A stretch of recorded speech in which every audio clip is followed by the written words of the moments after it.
Welcome to PR After Hours, your twice weekly cocktail of business, PR, and marketing tips hosted by me, Alex Greenwood. Every week, we bring you virtual happy hours featuring business advice from entrepreneurs and leading thinkers in PR, marketing, and business. We're going to get started in just a moment, so stick with us.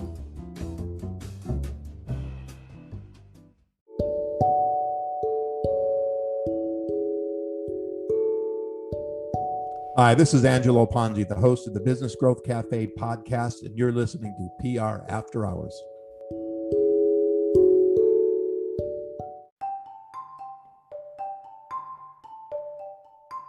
Okay, one of the things I get dinged about in my new book, The Podcast Option, and in my just daily life running a couple of podcasts is by the occasional prospective guest who balks at the idea of using an external microphone.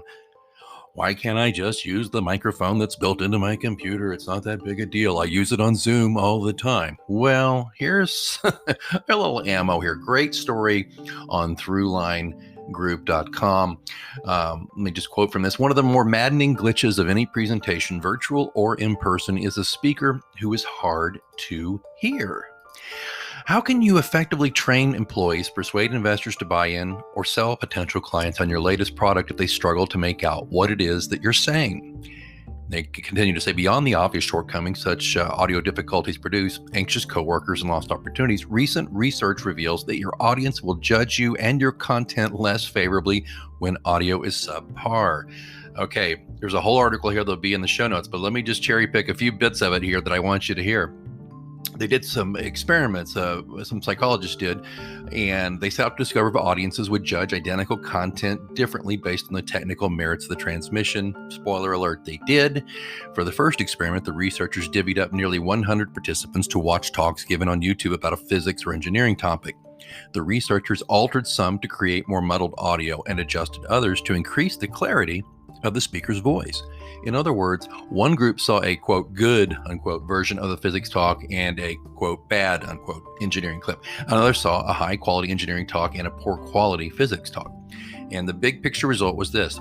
The technical quality of the recording had the power to alter the audience's take on the credibility and qualifications of the researcher, as well as the validity of the research itself. Okay, just stepping back from just presentations, talking about podcasts. I can tell you this, I can tell almost to the second when people tune out of episodes of my show. And a lot of the time, I think some of the reasons are the shows go a little too long, which I'm working on for our next season. I'm going to try and get our guests down to about 15 minutes, keep the shows less than 20 minutes. That's one issue. But also it's because I've noticed a lot of the shows where the guest coincidentally was using an external mic for their computer, the sound quality wasn't as good, or maybe they just had a bad connection. I always try, if the connection's bad, to ask the guest, hey, let's reload Zoom. Let's see if we can make this sound a little better, that kind of thing. It doesn't always work. Not everybody has the time to do that. And I'm certainly been guilty of it myself when I've been in a hurry to just try to muddle through and try to edit and post and make it sound as good as I can. But ultimately, the point is this: if you want to be heard clearly, eliminate, and when I say be heard clearly, if you want people to listen to you and understand clearly what you're saying, remove any and all obstacles to that. So first things first, is your sound quality good? If you're doing a video show, is the video quality good? Is there anything distracting anybody from your message? Okay, there's a lot of tips in this Throughline article. I'm going to include a link in the show notes and remind you, if you're looking for tips and ideas and my theories about podcasting after 15 years in podcasting and broadcasting, I'd like you to pick up or consider picking up, as I say, choosing the podcast option, which is my new ebook.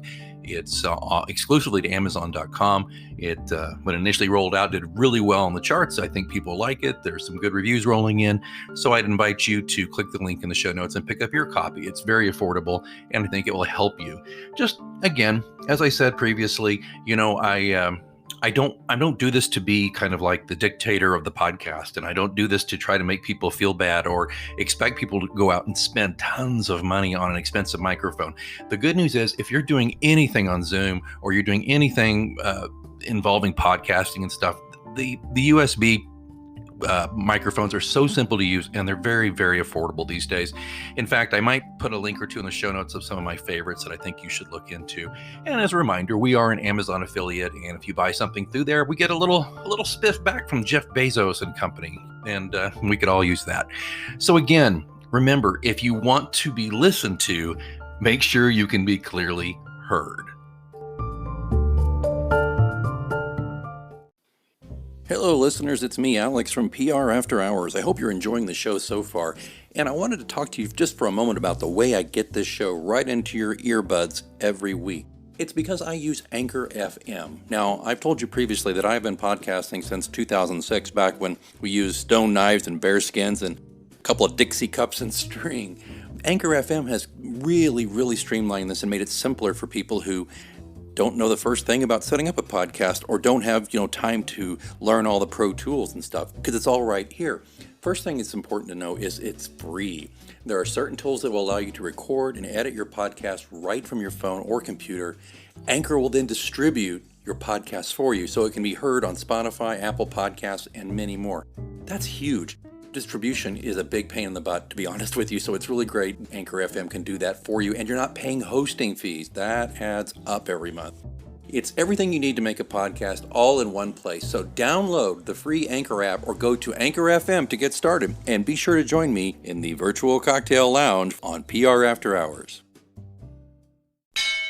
Oh, you know what that means? Looks like it's last call here at your virtual lounge for PR news, views, and interviews. Don't forget, you can ask me a question anytime. You can do it through our Twitter account, which is @HoursPR, or even better, you can send me a message vocally. I would love to hear your voice, and I'll answer it on the show. There's a link in the show notes. All you have to do is sign up through Anchor FM. It's free, doesn't take long. And you record your message, I get the message, I will play your audio, just give me your first name and the city you live in, and then I will answer the question to the best of my ability right here on the show. Don't forget to, if you're enjoying this podcast, you can support it and help increase the frequency and value of the show. Just consider being a sponsor for your brand or your agency or just yourself because you're like, I like this show. Or just drop a few coins in the virtual tip jar. Either way, there's links in the show notes. Please check that out. All of that, of course, being in the show notes where you're listening right now or at prafterhours.com. I see that they're turning up the lights. Last call is over, and I've got to clean up this virtual lounge. And until next time, I'm Alex Greenwood, and you've been listening to PR After Hours on Anchor FM.